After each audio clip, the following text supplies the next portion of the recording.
நீங்கள் திரு எஸ்பி வேலுமணி அவர்கள் கை தூக்குறீங்க, பேசணுமா? பேசுங்க.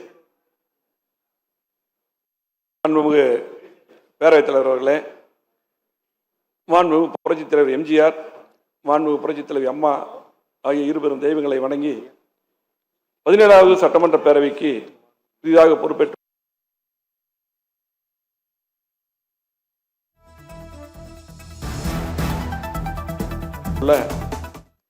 மாண்புமிகு முதலமைச்சர் அவர்களுக்கும் இருந்து சிறப்பான முறையில் பணியாற்றியவர்.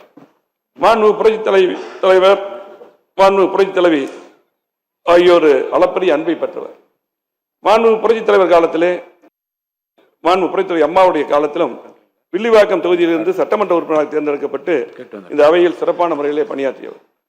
அஇஅதிமுக பல்வேறு பொறுப்புகளில் சிறப்பான முறையில் பணியாற்றியவர்.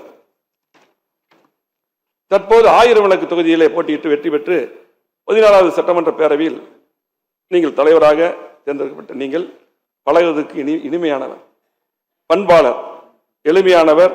இந்த பேரவையில் பேரவைத் தலைவராக நடுநிலையோடு பணியாற்றி அண்ணன் டாக்டர் காளிமுத்து, அண்ணன் நம்முடைய ஜெயக்குமார், அதே போல மாண்புமிகு ப. தனபால் ஆகியோர் வரிசையில் நீங்கள் இடம்பெற வேண்டும். அதே போல இந்த அவையின் மரபும் மாட்சியும் மதிப்பும் காக்கப்பட வேண்டும். நீங்கள் நடுநிலையா நழுவா நாயகராக விளங்க வேண்டும் என்று கூறி இந்த அவையை தாங்கள் சிறப்புற வழிநடத்த வேண்டும். அதே போல பேரவை துணைத் தலைவராக தேர்ந்தெடுக்கக்கூடிய துறையூர் தொகுதி சட்டமன்ற உறுப்பினர் திரு மு.